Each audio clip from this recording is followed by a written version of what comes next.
Okay. Well, to start, thank you for being here. So, Touch Me just had a screening at Sundance and also Yes. going to be at South by Southwest. Mhm. Please tell us just the basic premise of the film. Yeah. So, Touch Me is a bisexual alien sex horror comedy. I guess there's also some sci-fi in there as well. About two best friends, Joey and Craig, who become addicted to the heroin-like touch of an alien who may or may not be trying to take over the world. Mhm. Very fun, kind of pulls you Yeah. in. But even removing the comedy and alien aspect, Yeah. at the core of the film, there's a lot of trauma and touching on mental illness. Yes. What's the inspiration behind that story and kind of going deeper too? Oh, yeah, absolutely. So it's basically called depression. That's where it comes from. My obsessive compulsive disorder. Um, I basically was going through a pretty devastating friendship breakup, and I wanted to write a story about like the exploration of the devastating nature of what that's like about two codependent friends and who had been through, a lot. And, I pulled a lot from my own life. I pulled a lot from my friend's life that this is based off of. And we, together, I just basically wanted to make an exploration of what that devastating nature is like. And, like I said, I deal with obsessive compulsive disorder. I deal with, mental illness. And I kind of wanted to create like under the insanity of like, tentacle sex and hip hop dancing and arms getting bit off and heads getting chopped off and all of the things. There is essentially just like a raw story about what it's like to suffer and what you're willing to do to have that suffering disappear. Mhm. Oh Yeah. yeah. I really loved like kind of the revenge aspect to it, kind of from Joey's point of view too, that Yeah. kind of delving into that world. Yeah. So the movie quickly shifts from comedy to thriller to you said sci-fi, a little bit of horror. How do you Yeah. approach that from a directing and writing standpoint? Because it works really well, just those very quick changes that just keep going. Yeah. I think of the way I've been describing it because like I think people are always like, wow, it just really transfers tone so crazily. And I'm like, I really feel like the reason that's kind of how it feels like to live with OCD in this like really weird way. So like just for example, like the way you get like the way you get rid of OCD is something called exposure therapy, where you constantly expose yourself to your worst fears.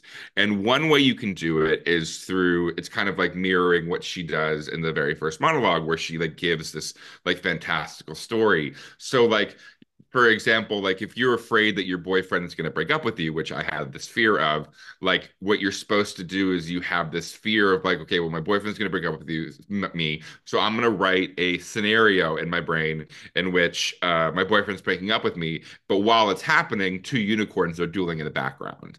You know what I mean? So Yeah. it's like that. And so basically, where you're like, every time you're like, oh, my boyfriend's going to break up with me, all I remember are the dueling unicorns in the background. So it's like that to me is like what it's like to live with this illness. So like that's kind of what I wanted to mimic in the film. So it's like there are, and it like, that's obviously the maybe the more fantastical comedy points, but like you can do it in any type of way. You can make it more horrific. You can make it more dramatic, funnier, all these things. And I feel like that just like perfectly encapsulates what it's like to live with this illness.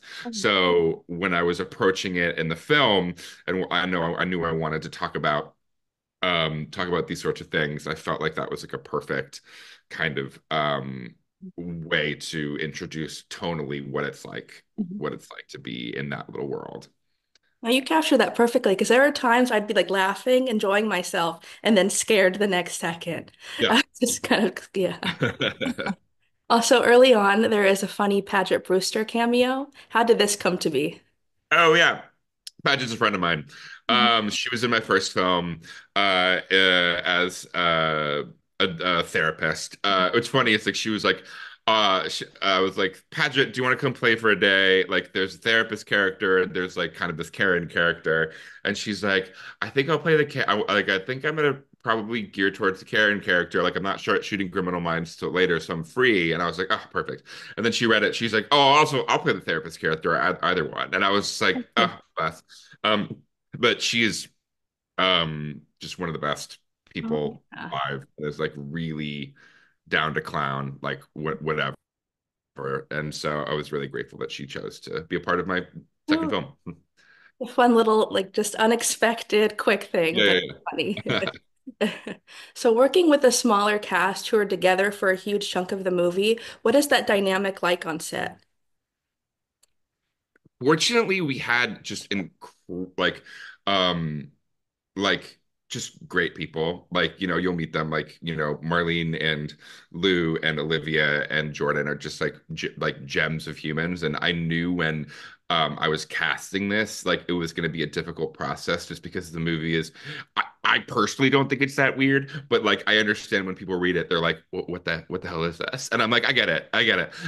So I had to find my kind of weird people, and then I found them in my cast. And so it was really great. Like we had like a Zoom hangout, like early on, and then like we didn't get a lot of time together just because it's the nature of indie film.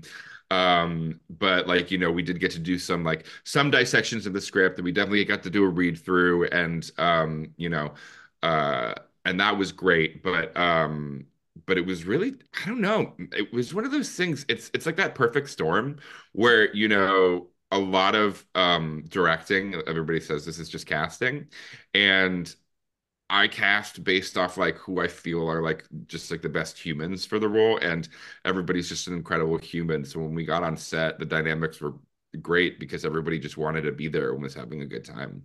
Oh, yeah. That's Yeah, good to hear. And that shows just because it just everyone gets along so well and it just works together, all the yeah, different relationships and dynamics that we get to yeah, see. yeah, So another thing too, so there is a huge buildup to Brian's true alien form. Like we yeah. see tiny little glimpses throughout. How was that design chosen? Like what was that process like? Yeah, so we obviously had a special effects designer, and the first thing that Sierra and Josh told me to do was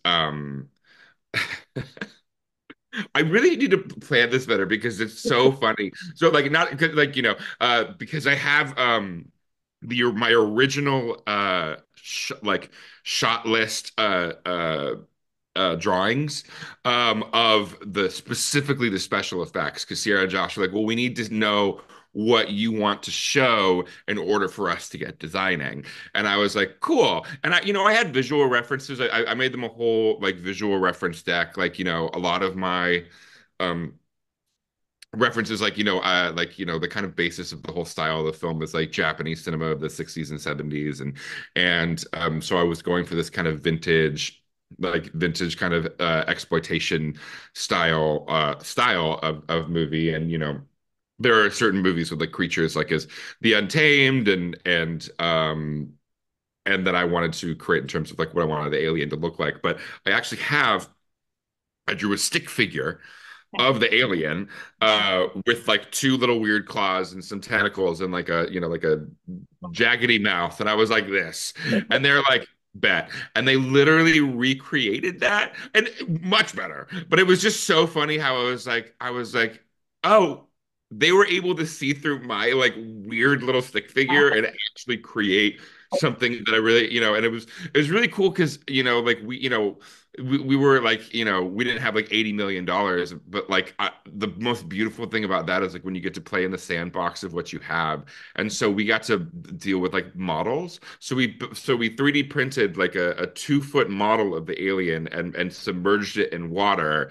That's how it like submits and flows. And then we comp it in order for it to look like it's like a part of it. But because we had this kind of like vintage kind of like 70s like style aesthetic, it was not like, oh, these aliens need to look real. I'm like, they need to look tactile. And like that was basically what I was trying to get everybody to get on board with. It's just like we are like, it looks like the film looks grainy. It's like we're like shooting on film. Like the stages of the sets that we're building on are like very theatrical based. So I want the special effects to mimic that as well. So that's kind of how we created the design of the special effects. Oh yeah. No, I love how it's like you see little glimpses and you think, okay, this is the final form. Okay, it's fun now. And then all of a sudden, nope, here's this. Nope. Here's the final form. Yeah. So this film is just visually stunning. Do you, as a director, have a shot you feel most proud of or scene that you're just very happy with? Ooh, I'm super proud of the sex scene, like the main sex scene. Like with planning with Olivia and Lou, they're like, what does it look like? And I was like, we had, because it was like there was so much involved with the intimacy coordinator of it all, and like we wanted to make sure Olivia and Lou were comfortable. We had to be very pragmatic and specific with what we wanted.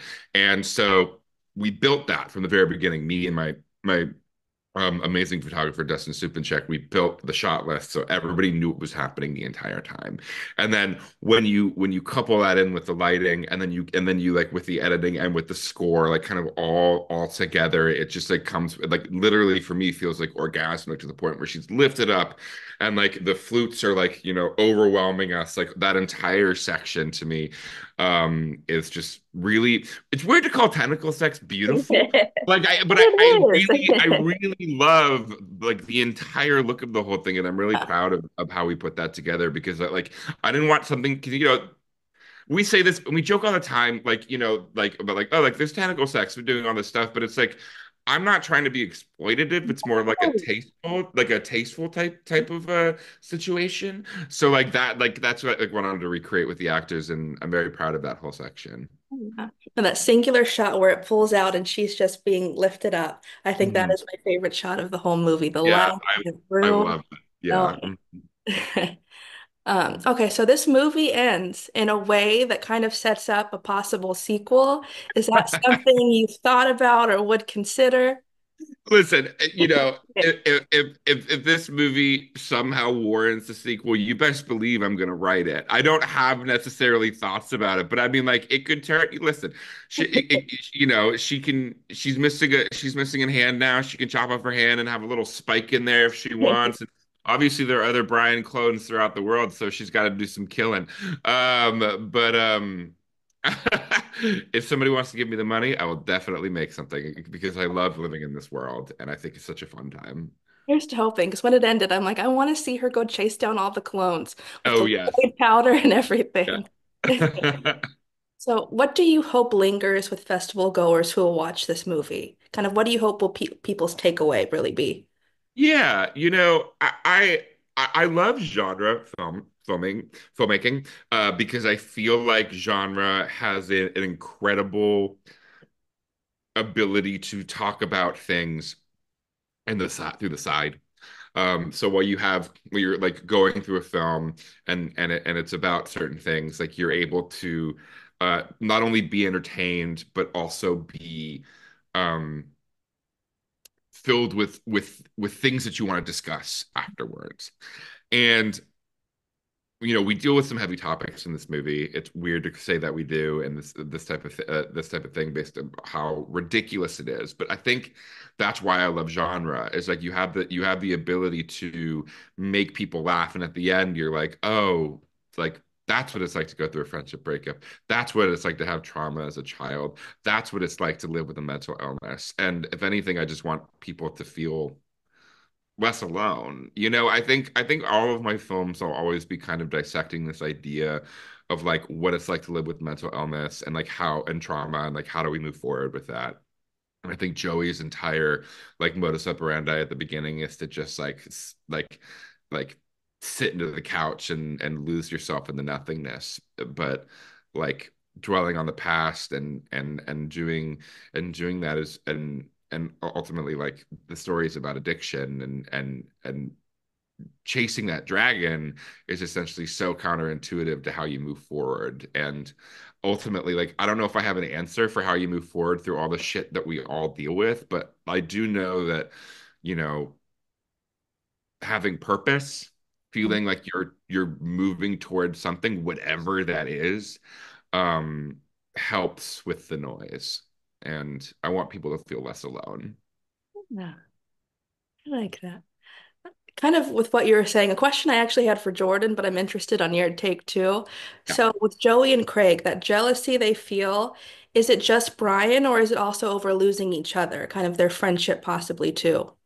Oh, I think it's definitely both. But I think Brian is just like Brian is essentially just a mirror to their relationship, right? Like I think like um it's hard to lose your codependent best friend because literally everything is reliant on them. Like Jordan, Craig is, and obviously, I think talking to me, you might maybe find some parallels between Craig and me. Who could Yeah. say? But basically, like I think like you know, you lose that person who tells you you're amazing and you're perfect or like whatever you need to hear. It's like that's like, and it's essentially like what you're losing is you're losing your reassurance. And so you're losing your friend, but you're also losing that person who tells you that what you're doing isn't wrong. And that is really painful to lose. And it's also really hard, especially when if you suffer from something where reassurance is like the drug, right? That's what people with OCD, it's like reassurance is like the devil towards the illness because you can never be reassured enough as a person with OCD. So every reassurance you get, it becomes less effective every time. And so but if you don't have that at all, then you kind of lose yourself in the world. And so losing the friends, like as well as losing Brian is kind of the worst possible thing that could ever happen. And I think it's that battle between like, here's the heroin, and then also here's the other drug that I'm losing at the same time, and both are devastating. Yeah. I like looking at it from that lens because they are all like a drug to each other, that codependency as much as the As physical. Brian, yeah, it's kind of it's funny, like, and I don't think I've ever put it in those words before until you asked that question, but it's like that's kind of what it is, in that weird way, because that's what codependency is. It's like you're just trying to get that next like kind of spark of like, oh, I'm okay. Like, which is what drugs do. It's what reassurance does. It's kind of what everything in terms of the negative sides of like codependency gives you. And then, as a final question for you, are there any other projects you're working on or anything coming up for you? I just made a movie. I know. I just made one. Okay, it's The hard. question we have to ask, the final No, yes, of question. course. No, I have a couple projects that I've written, and I'm writing a new one right now. I guess the one that probably will go next potentially is Surprise, another story about trauma and fun about a gay couple who goes up to a cabin on their third anniversary and they're kind of on the rocks and they wake up in the morning and they're informed by an entity that they've died and are in purgatory, and the only way to get to heaven is to go through couples therapy. That sounds fun, and I kind of need it now. I'm a fan. It's a very small, it's one of the, like very small movie. Just wanted to get something, just get something on the paper and on the screen as quickly as possible. Yeah. And But what still, a I fun way to just explore, and there's like puppet musicals. It's a weird movie, but I you mean, this is also a weird movie. I think maybe you have an idea of my make SF. weird work. You make it Yes. fun. Well, not that you need good lucks, but good luck with the festival coming up. You always need good luck. Please wish me good luck. Congratulations Thank again, you so and much. thank you for talking with me today. Yeah, of course. This was so lovely. Thank you so much. Thank you.